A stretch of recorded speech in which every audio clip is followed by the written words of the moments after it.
Habakkuk chapter 1. The prophecy that Habakkuk the prophet received. How long, Lord, must I call for help, but you do not listen? Or cry out to you, violence, but you do not save? Why do you make me look at injustice? Why do you tolerate wrongdoing? Destruction and violence are before me, there is strife, and conflict abounds. Therefore the law is paralyzed, and justice never prevails. The wicked hem in the righteous, so that justice is perverted. Look at the nations and watch and be utterly amazed. For I am going to do something in your days that you would not believe, even if you were told. I am raising up the Babylonians, that ruthless and impetuous people, who sweep across the whole earth to seize dwellings not their own. They are a feared and dreaded people, they are a law to themselves and promote their own honor. Their horses are swifter than leopards, fiercer than wolves at dusk. Their cavalry gallops headlong, their horsemen come from afar. They fly like an eagle swooping to devour. They all come intent on violence. Their hordes advance like a desert wind and gather prisoners like sand.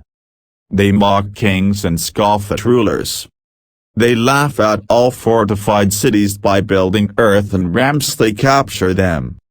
Then they sweep past like the wind and go on a guilty people, whose own strength is their God.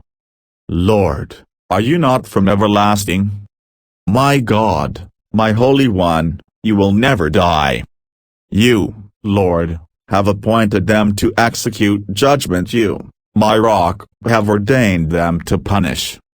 Your eyes are too pure to look on evil, you cannot tolerate wrongdoing. Why then do you tolerate the treacherous? Why are you silent while the wicked swallow up those more righteous than themselves? You have made people like the fish in the sea, like the sea creatures that have no ruler. The wicked foe pulls all of them up with hooks, he catches them in his net, he gathers them up in his dragnet, and so he rejoices and is glad. Therefore he sacrifices to his net and burns incense to his dragnet, for by his net he lives in luxury and enjoys the choicest food. Is he to keep on emptying his net, destroying nations without mercy? Chapter 2. I will stand at my watch and station myself on the ramparts. I will look to see what he will say to me, and what answer I am to give to this complaint. Then the Lord replied, write down the revelation and make it plain on tablets so that a herald may run with it. For the revelation awaits an appointed time, it speaks of the end and will not prove false. Though it linger, wait for it, it will certainly come and will not delay. See, the enemy is puffed up, his desires are not upright, but the righteous person will live by his faithfulness. Say, indeed, wine betrays him, he is arrogant and never at rest. Because he is as greedy as the grave and like death is never satisfied, he gathers to himself all the nations and takes captive all the peoples. Will not all of them taunt him with ridicule and scorn, saying, woe to him who piles up stolen goods and makes himself wealthy by extortion. How long must this go on?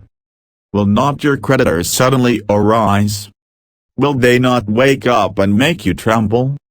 Then you will become their prey. Because you have plundered many nations, the peoples who are left will plunder you. For you have shed human blood, you have destroyed lands and cities and everyone in them. Woe to him who builds his house by unjust gain, setting his nest on high to escape the clutches of ruin. You have plotted the ruin of many peoples, shaming your own house and forfeiting your life. The stones of the wall will cry out, and the beams of the woodwork will echo it. Woe to him who builds a city with bloodshed and establishes a town by injustice. Has not the Lord Almighty determined that the people's labor is only fuel for the fire, that the nations exhaust themselves for nothing? For the earth will be filled with the knowledge of the glory of the Lord as the waters cover the sea. Woe to him who gives drink to his neighbors, pouring it from the wineskin till they are drunk, so that he can gaze on their naked bodies. You will be filled with shame instead of glory. Now it is your turn. Drink and let your nakedness be exposed. The cup from the Lord's right hand is coming around to you, and disgrace will cover your glory. The violence you have done to Lebanon will overwhelm you, and your destruction of animals will terrify you. For you have shed human blood, you have destroyed lands and cities and everyone in them.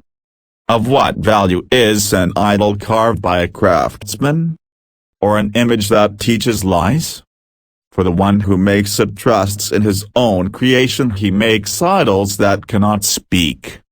Woe to him who says to wood, come to life. Or to lifeless stone, wake up. Can it give guidance? It is covered with gold and silver, there is no breath in it.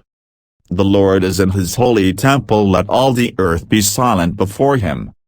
Chapter 3. A prayer of Habakkuk the prophet. On Shigionoth. Lord, I have heard of your fame, I stand in awe of your deeds, Lord. Repeat them in our day, in our time make them known in wrath, remember mercy.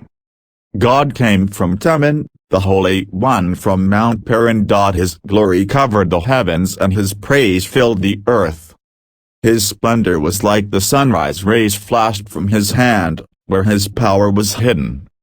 Plague went before him, pestilence followed his steps. He stood, and shook the earth, he looked, and made the nations tremble.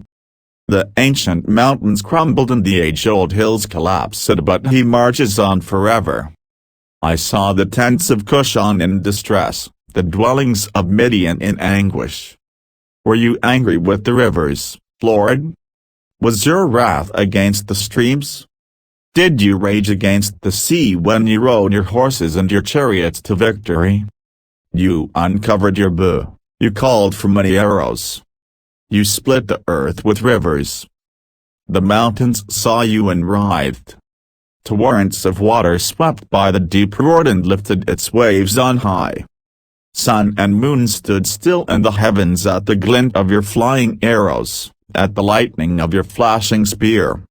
In wrath you strode through the earth, and in anger you threshed the nations. You came out to deliver your people, to save your anointed one. You crushed the leader of the land of wickedness, you stripped him from head to foot. With his own spear you pierced his head when his warriors stormed out to scatter us, gloating as though about to devour the wretched who were in hiding. You trampled the sea with your horses, churning the great waters. I heard and my heart pounded, my lips quivered at the sound, decay crept into my bones, and my legs trembled. Yet I will wait patiently for the day of calamity to come on the nation invading us. Though the fig tree does not bud and there are no grapes on the vines, though the olive crop fails and the fields produce no food, though there are no sheep in the pen and no cattle in the stalls. Yet I will rejoice in the Lord, I will be joyful in God my Savior. The sovereign Lord is my strength, he makes my feet like the feet of a deer, he enables me to tread on the heights.